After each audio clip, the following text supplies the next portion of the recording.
kuyentola mbanda kuyentola uni kuyentola ma Alfred Diban fomba yoko di Alfred yogo ndawosi sobembiru Alfred ndawosi sobembiru Alfred ndawosi sobembiru Alfred Diban ndawosi sobembiru di Alfred yogo ndawosi. Pour ce panel sec, nous aurons donc, comme annoncé, 2 communications. La première communication sera donnée par le père Emmanuel Foro, représenté ici par l'abbé Jean Polenki. Le père Emmanuel Foro est prêtre jésuite, docteur en théologie. Le thème de sa communication, c'est la fin du parcours terrestre de Di Alfred Simon Diban Kizerbo.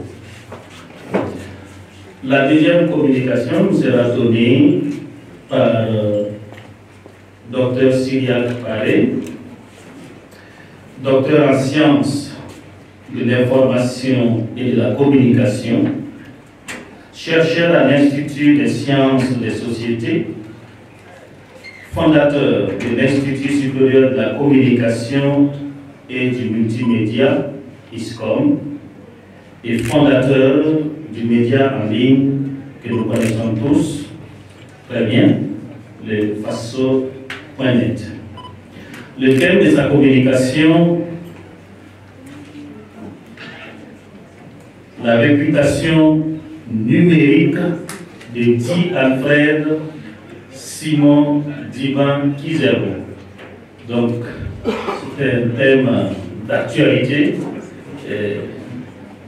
Nous aurons donc de la joie et du goût pour écouter sa communication, qui va nous situer dans les moments et aussi nous donner des outils pour la pastorale en lien avec le monde numérique. Sans tarder, je vais donner la parole au premier communicateur, l'abbé Jean-Paulin Enki, qui va parler donc au nom du père Emmanuel Foro. Alfred, Alfred, Alfred, hey! La baninga, la baninga, la baninga walema, la baninga, la baninga, la baninga walema, la baninga, la baninga, la baninga walema. Je prête ma voix au père Emmanuel Foro qui se trouve présentement aux États-Unis et donc ne peut pas être parmi nous. Il a envoyé son texte.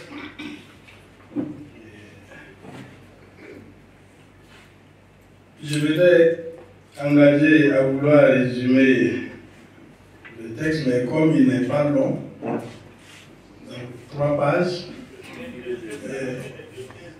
parce que les contraintes d'activité ne lui ont pas permis de terminer, il va terminer ses enquêtes après, pour connaître le texte complet dans les actes du colloque. Mais en attendant, nous pouvons livrer ce qu'il a envoyé. Donc finalement, je vais me contenter de lire ce qu'il a envoyé et qui est projeté. Dit Alfred dans ses vieux jours. Les témoignages récoltés et consignés dans le livre Alfred Diban, premier chrétien des Rochefort, nous renseignent de manière résumée sur la tendre déesse du patriarche. S'il fallait à tout prix trouver une date des débuts de la déesse, de sa déesse, mon opinion se porterait sur la retraite comme catéchiste actif de la paroisse de Thomas, ou alors sur la chute à Ouagadougou, chute qui a pour le reste de sa vie limité quelque peu sa mobilité. 2 activités principales sont identifiables pour caractériser la vie du patriarche comme un large mur de la déesse, la prière continuelle et les conversations spirituelles. Cette description ressemble et représente l'activité d'une bonne mère qui va à la source et en ramène l'eau pure pour prendre soin de sa famille. C'est ainsi que sur une dizaine d'années, le père des croyants chrétiens de Thomas a continué son apostolat, son œuvre d'évangélisation. Le projet de cette présentation consiste également en 2 points essentiels. Un compte rendu fidèle des témoignages écrits dans l'ouvrage submentionné et une présentation d'autres témoignages récoltés auprès de ceux qui ont été témoins du partage gracieux de la sagesse de notre ancêtre Alfred Diban pendant ces dernières années sur terre. D'abord, les récits que tous peuvent lire et interpréter. S'appuyer dans la régularité à la messe quotidienne,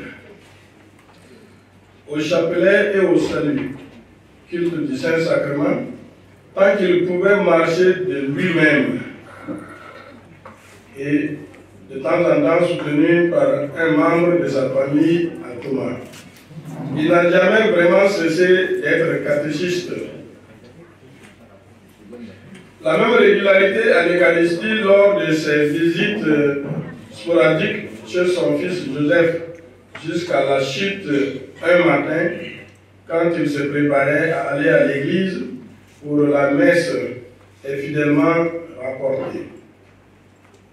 Le contenu des différentes visites des parents proches, dignitaires, catéchistes, prêtres et autres visiteurs à domicile, des mémoires de témoins, renvoient à la communication d'une sagesse fondée sur l'expérience de la vie, mais surtout de l'expérience de sa relation à Dieu. Les réminiscences historiques simples étaient exceptionnelles. La référence à Dieu constante. L'expérience sommitale du pèlerinage à Rome en 1975, dans ses vieux jours, il avait déjà près de 100 ans. Deuxièmement, l'expérience des personnes qui se sont approchées du patriarche, fructifiant encore dans ses vieux jours. En introduction à mon second point, je voudrais commencer par l'expérience des tout-petits, dont je faisais partie dans les dernières années du patriarche. En notre débat de page, je suis navré de ne pouvoir retrouver un travail de philosophie que j'avais écrit sur Dit Alfred en 1996, à partir de la pensée de Henri Arbonne sur le travail et à la lumière de la lettre encyclique Laborem Existens du pape Jean-Paul II. J'y retraçais les vertus des travailleurs infatigables que nos parents nous ont racontées sur le vieux et que reprend à son compte Kouenteli, l'artiste chanteur légendaire, qu'on appelle en son mot corps, du pays sans dans les années 66, la mémoire, si je ne m'abuse.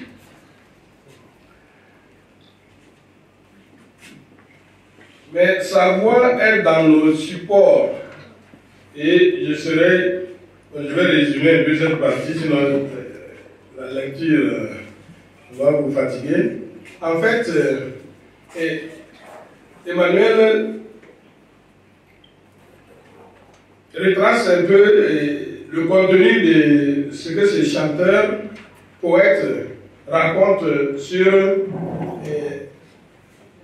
la société sang, où il distingue deux catégories de personnes, Une première catégorie à laquelle la plupart des gens du commun des mortels appartiennent, c'est ceux-là qui sont, toutes qualités et défauts confondus, sont des sorciers, voleurs, bagarreurs, luxurieux, lutteurs, etc.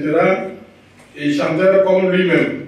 Donc, le poète, c'est même lui-même aussi dans cette catégorie. Et il y a une autre catégorie, n'est-ce pas, qui concerne la catégorie dit Alfred. Voilà pourquoi Emmanuel dit, quand on en vient à dit Alfred, c'est la catégorie des travailleurs. Le portrait en est qu'il reste dans la durée, comme calé au soleil sur son travail. Grand travailleur. De fait, et cela est ici couvert par un autre conférencier parlant des années antérieures au temps de la déesse.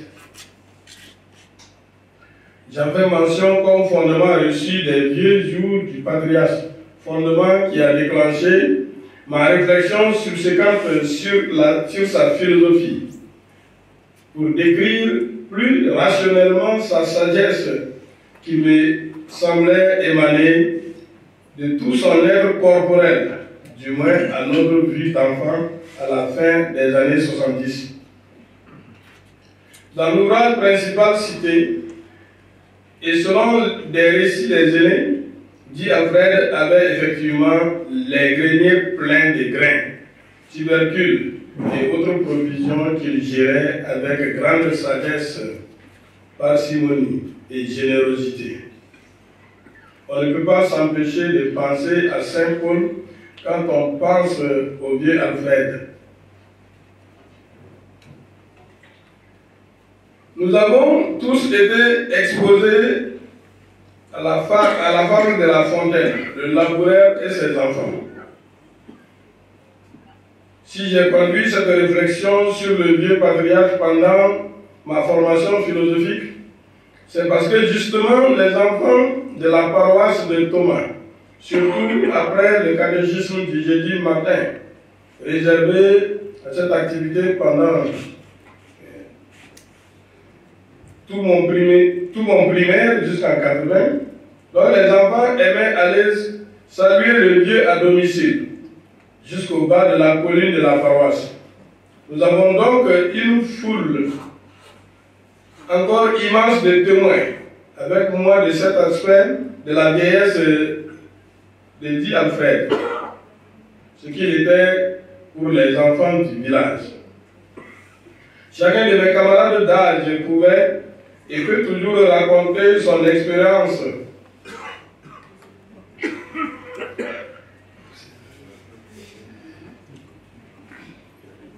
La plus commune de toutes les expériences est le port constant du chapelet à la main par le vieux et l'encouragement à le réciter quotidiennement et à faire connaître à Jésus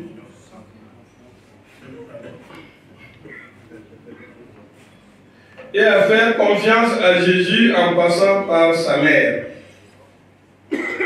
Il lui arrivait de diriger lui-même cette prière, séance tenante, quand il était en bonne santé et en avait le temps. J'ai retenu en plus du chapelet et de sa catéchèse complémentaire aux enfants son conseil sur la nécessité d'écouter nos parents et de travailler sérieusement à l'école, au champ et derrière le bétail. Je n'ai malheureusement jamais eu la chance de tomber sur un jour de distribution de bonbons ou de biscuits. Un autre pourra en témoigner au nom de tous les enfants du village qui adulèrent vraiment le vieux, même si ce n'était que pour cette raison. C'est donc l'importance du travail sur les lèvres de l'ancien qui m'était revenu lors de mes études de philosophie. Je le redis en son nom et en celui de La Fontaine. Le travail, mes amis, seul fait l'homme. Le travail intérieur spirituel en fait partie. Il nous fait soigner l'homme intérieur. Il nous faut soigner l'homme intérieur. Il nous faut également nous doter d'une fierté active d'appartenir à notre communauté et à notre nation, aussi bien qu'à l'Église. Notre expérience poignante des tout petits dont je me fais le représentant ici, c'est la personne même du vieux. Sa très grande main avait la douceur de l'éponge, dans la vigueur d'une tendresse indubitable. Lorsque, dans l'accueil de notre salutation individuelle supervisée, cette grande main enveloppait nos petites mains, les nôtres y disparaissaient tour à tour, tandis qu'une communication spirituelle paternelle y passait silencieusement. Ici, je parle pour moi-même. C'est une sensation difficile à traduire en mots. C'est peut-être le nombre de témoignages qui pourraient indiquer la réalité indescriptible derrière cette figure paternelle exceptionnelle, cette communication indicible. Il faut dire que le vieux était déjà tout pâle et frêle en l'an 1980, année de sa mort. Grande barbe blanche, corps blanchi par l'âge, déjà que le teint était plutôt clair, un peu amaigri, mais clairement un géant grand-père. Dit Alfred était impressionnant à tout point de vue. La famille, très attentive, je me souviens encore du vieux Jean-Baptiste qui veillait au grain, nous conduisait dehors pour un moment d'écoute, moment toujours insuffisant si quelqu'un dans l'audience actuelle, témoin comme moi de cette histoire, peut comprendre et confirmer de quoi je parle. Donc il nous invite à témoigner. Le voir, le saluer, le contempler, écouter son exhortation avait la même valeur que les jeux que nous valorisions grandement comme enfants. Comme déjà exprimé,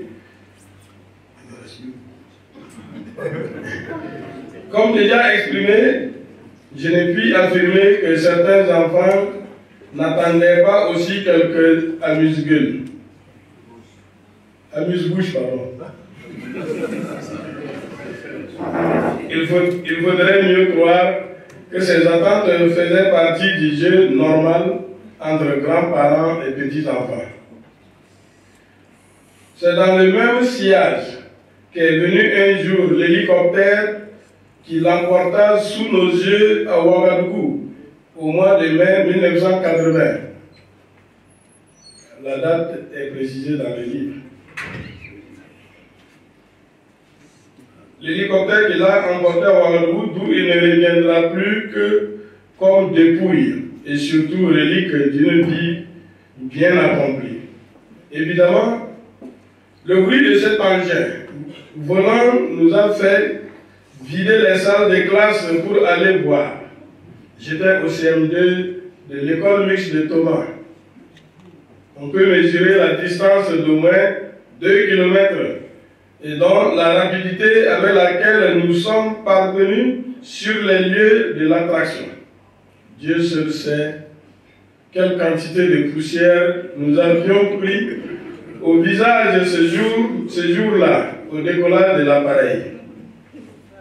Mais nous avions cependant pu voir notre cher vieux malade transporté sur une civière sous sa couverture et installé dans l'hélico qui repartit aussitôt, aux environs de midi ou 13 heures. C'était pour nous le dernier vrai jour du vieux à Thomas qui a pu ainsi participer à l'accueil, plus un au revoir, du pape Jean-Paul II à partir de son lit d'hôpital à Yargado, tout en route vers la patrie céleste et déjà à peine conscient des choses de la terre.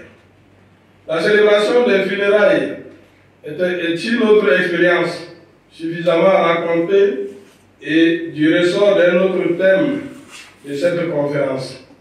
Nous avons été témoins du tourbillon spécial dont nous n'avions vu de pareil ni avant ni après ce jour de la messe d'inhumation du vieux. Ceux qui étaient à l'église le décrivent autrement que nous autres qui étions vers le côté sud de la ville de Toba à cette heure-là, à la chasse aux oiseaux. Phénomène impressionnant vu de loin. Nous nous préparions alors aux épreuves du certificat d'études primaires élémentaires qui passaient le mois suivant. En conclusion, il n'y a pas de meilleur compte rendu des vieux jours de Dit Alfred que de reprendre le psaume. Vieillissant, il fructifiait toujours. Et les signes providentiels qui ont entouré sa mort selon l'adage « on meurt comme on a vécu » en disent long sur le centre de la vie du vieux Alfred, le Christ Jésus, pour qui il s'est sacrifié, car il avait compris, comme Saint Paul, que pour lui et pour nous tous, Jésus s'est livré. Je vous remercie au nom de Père Emmanuel Fouro. On voyait qu'il est difficile de modérer aussi les... Bon, je ne vais pas terminer. En tout cas, merci à l'abbé Jean-Paul Inqui qui a prêté sa voix à celle du Père Emmanuel Fouro. Nous espérons que depuis les États-Unis, grâce au comité de communication, il a pu suivre en direct cette communication. Dans sa communication, le Père Emmanuel Fouro ouvre des perspectives à partir des derniers instants de la vie de Alfred Dibam sur la terre. J'ai surtout noté l'aspect philosophique, parce qu'il dit qu'au cours de ses études, il a fait des travaux de recherche pour faire le lien entre la vie de Dit Alfred et la philosophie.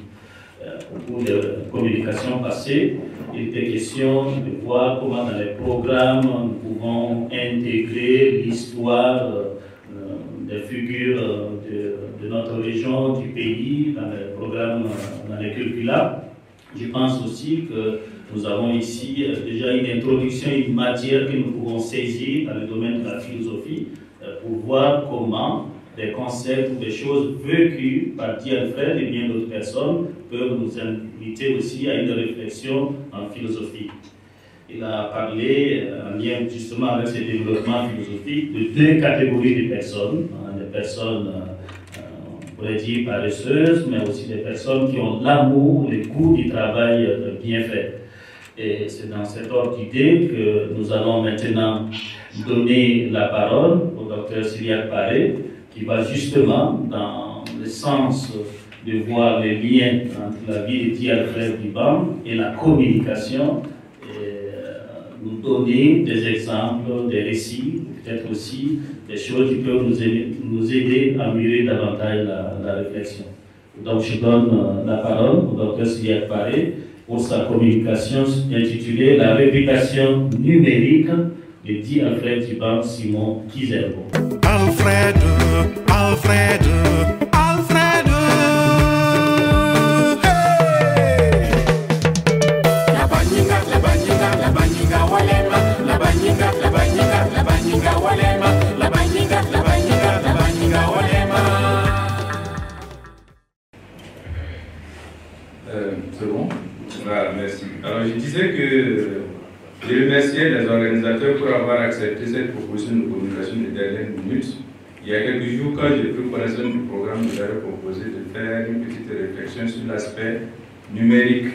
On pourrait se demander qu'est-ce que ça a à voir avec le sujet d'un tel colloque, et encore plus, qu'est-ce que ça a à voir avec le sujet du panel qui est la peine de vie du Alfred Dibouin-Kizerbo. Je pense que le numérique, le cyberespace, j'espère qu'il ne blasphème pas, est un peu comme le paradis où on continue à être quand on a fini d'être. C'est de cela qu'on va un peu parler, parce que parler, quel que soit le sujet aujourd'hui, il est difficile de ne pas le rapporter à la communication et à Internet. Et parler de réputation numérique, c'est se demander si Alfred Dibouin-Kizerbo est connu sur Internet. Qu'est-ce qu'on dit de lui? Quel profil il présente? Quelle est son identité numérique à travers les traces, les documents qui parlent de lui? Donc c'est à cette question que nous allons essayer de répondre dans cette communication. Je trouve que c'est essentiel parce qu'avec l'explosion des moyens de communication aujourd'hui, ce n'est pas excessif de dire que ne pas être sur Internet, ce n'est pas être tout simplement. Vous me direz qu'on peut vivre dans les villages, dans les hameaux de culture, moi aussi, bien vivre sans être sur Internet ni savoir ce que c'est. Même là, ce n'est pas sûr. D'accord? Alors, je voudrais déjà signaler que ma communication n'est pas vraiment une communication scientifique en tant que telle, parce que j'ai juste eu quelques jours pour rassembler quelques éléments en attendant de finaliser. Donc, elle n'est vraiment pas structurée avec différentes parties ou chapitres. C'est un ensemble de réflexions que je fais qui vont me servir à finaliser la communication qui sera publiée. Alors, je voudrais à l'introduction rappeler ce que c'est que la réputation numérique, qui est le reflet, l'image qui peut être bonne ou mauvaise que l'on a d'une personne, d'une organisation ou d'une cause, pour ce qui nous concerne, à travers donc, les contenus informationnels qui sont disponibles sur les plateformes numériques. Quand on parle d'identité numérique d'une personne, c'est l'ensemble des données qui sont collectées, qui sont croisées. Facebook fait ça très bien. Facebook a votre identité numérique. On dit que Facebook vous connaît plus que votre conjoint. Parce qu'il sait même ce que votre mari ou votre femme ne sait pas. Parce qu'il est dans votre téléphone et il suit tout ce que vous faites. Et la trace, l'identité numérique, c'est l'ensemble des données qu'on collecte sur nous. Vous remarquerez quand parfois vous recevez de la publicité qui a un rapport avec vos recherches, avec vos préoccupations, c'est parce que de façon prédictive, les plateformes numériques savent ce que vous cherchez, ce dont vous avez besoin et vous l'envoient. Donc ils ont une description très fine de votre personnalité, de ce que vous faites au quotidien. Et l'identité numérique, justement, c'est le croisement de ces données-là qui permet de savoir qui est une personne. Et les traces numériques qui sont utilisées, c'est l'ensemble des informations. C'est ce que vous-même vous avez publié, ce que vous avez dit, c'est aussi ce que les gens ont dit de vous. Ce qui fait que même après votre mort, vous pouvez continuer à exister dans le cyberespace à travers ce qu'on dit de vous. Quant à la notoriété, c'est un mot simple, c'est la popularité. C'est le nombre de personnes qui vous connaissent, c'est ce qui fait le succès des influenceurs que vous connaissez. Quand on parle d'influenceurs, ce sont des gens qui sont très bien connus. Donc, vouloir définir la notoriété, la réputation numérique de Alfred, c'est rechercher sa présence sur les principales plateformes de communication. Est-ce qu'on parle de lui? Qu'est-ce qu'on dit de lui? Est-ce que ce qui est dit de lui est conforme à l'image décrite dans les documents et témoignages officiels qui sont disponibles? L'image qui est dressée de lui est-elle bonne ou mauvaise? En d'autres termes plus simples, est-ce qu'on parle en bien de Alfred Dibouin-Kizerbo sur Internet? Ce sont des questions qui sont importantes parce que la réussite du procès en béatification repose aussi sur l'adhésion populaire. Qui parle de popularité aujourd'hui passe nécessairement par la communication numérique aujourd'hui, parce que beaucoup de citoyens, d'utilisateurs ne communiquent que par ces canaux-là. Donc il est important, quelle que soit la cause, quelle est une répercussion dans le cyberespace. Alors, juste pour vous donner une idée, en octobre, le mois dernier, le monde comptait, selon le site Data Portal, près de 8 milliards. Parmi eux, il y a 5 milliards qui sont utilisateurs d'Internet et 4,74 utilisateurs de médias sociaux.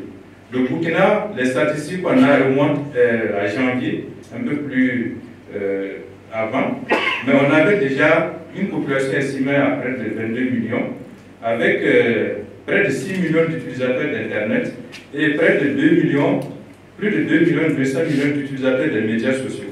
Ce qui est important, vous pouvez peut-être dire que quand on compare à 22 millions, 2 millions, ce n'est pas suffisant, mais vous savez que les changements dans nos sociétés, que ce soit au plan politique notamment, sont faits par une élite qui est utilisateur de ces réseaux sociaux. Vous avez suivi, je crois, les élections populaires, et aujourd'hui, regardez un peu ce qui se passe, même le dernier prochain, on a fait appel à travers Facebook et les réseaux sociaux à la mobilisation de la population pour contrer l'offensive, la réaction du camp adverse. C'est vous dire l'importance de ces outils-là, quel que soit ce qui peut paraître comme marginal de la population utilisateur. Alors, si les réseaux sociaux sont constitués de plateformes comme Facebook, LinkedIn, vous m'entendrez plus parler de médias sociaux qui recoupent les réseaux sociaux. Facebook, LinkedIn, qui sont des outils de réseautage qui vous permettent d'entrer en contact avec d'autres personnes. Mais médias sociaux, c'est toutes les plateformes où vous pouvez faire de l'interaction depuis ce qu'on appelle le Web 2.0, qui est l'Internet interactif qui vous permet de faire des échanges avec les autres utilisateurs. Donc, je suis allé à la recherche des traces numériques de T. Alfred Diban en utilisant ce qu'on appelle le name googling, c'est-à-dire la recherche d'informations sur quelqu'un à travers l'utilisation de moteurs de recherche. Chacun ici est invité à le faire. C'est une recommandation parfois avec mes étudiants. Il y en a qui sont surpris de retrouver ce qu'on dit d'eux sur Internet, qui parfois fait allusion à des choses qu'ils ont faites il y a 5 ans, 10 ans. Donc, c'est que vous avez Internet, tapez votre nom dans Google, vous allez voir quelle est l'image que vous donnez de vous. Aujourd'hui, on dit, quand vous vous présentez à quelqu'un, il vous écoute, mais rapidement, beaucoup vont voir sur Internet ce qu'on dit de vous. Les gens ont plus confiance de ce qu'on dit de vous sur Internet que de ce que vous dites de vous-même. Donc, faites attention à ce qu'on dit de vous sur ces plateformes-là. Alors, nous avons utilisé comme mot-clé T. Alfred Diban Kizerbo. Nous avons utilisé 4 moteurs de recherche, Google, Bing, DuckDuckGo et Yahoo, et 4 médias sociaux, les sites web, Facebook, YouTube, Twitter. Donc, c'est pour dire que notre corpus n'est pas forcément exhaustif. Et notre démarche, en tout cas, nous a permis de collecter un corpus de près de 60 contenus intéressants qui parlent de T. Alfred Diban Kizerbo. Je vais aller rapidement. Donc, nous avons un site web qui porte le nom T. Alfred Diban.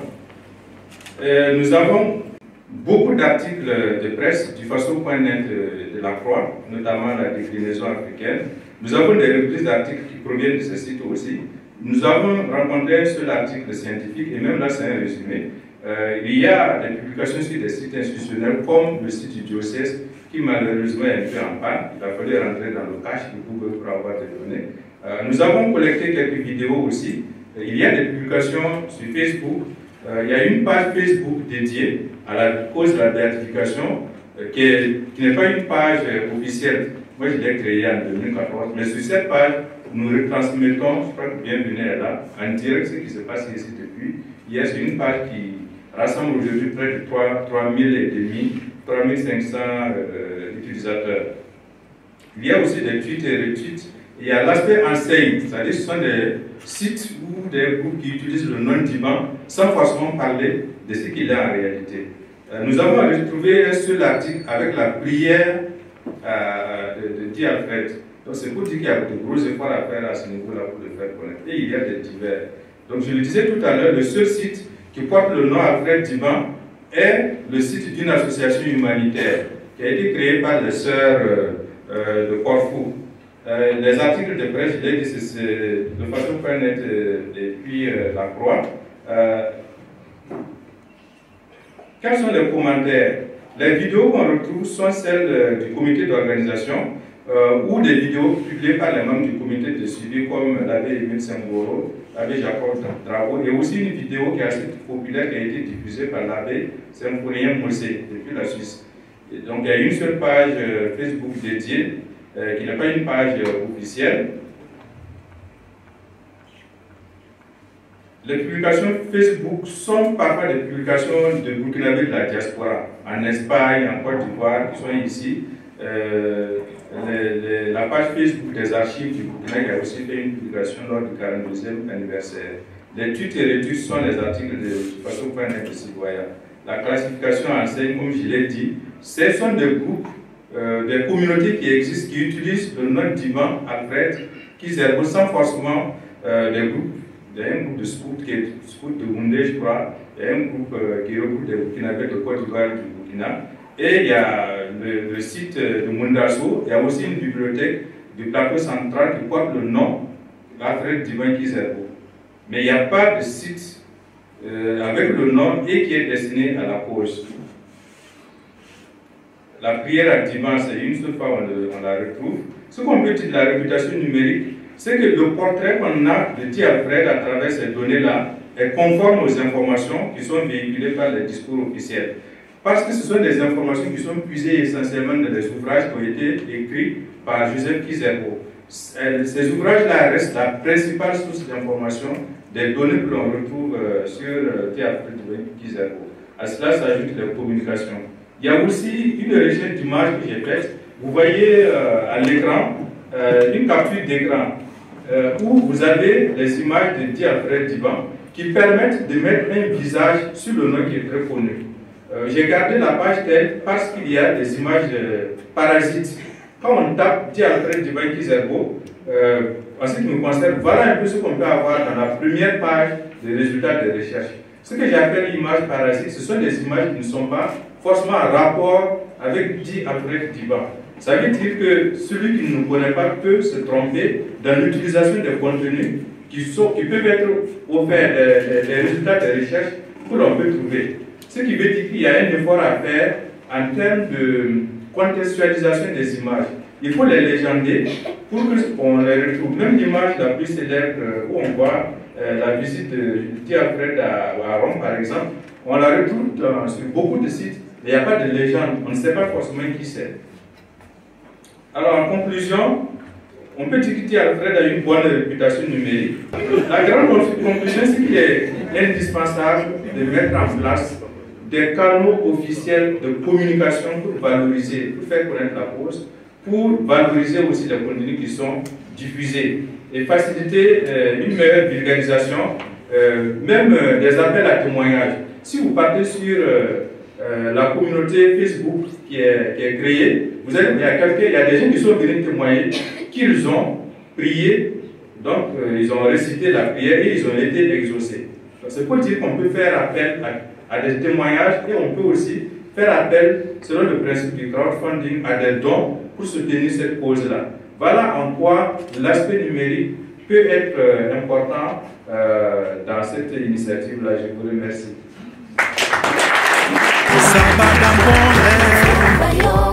Miyanto kawuli, wola dogon dazare.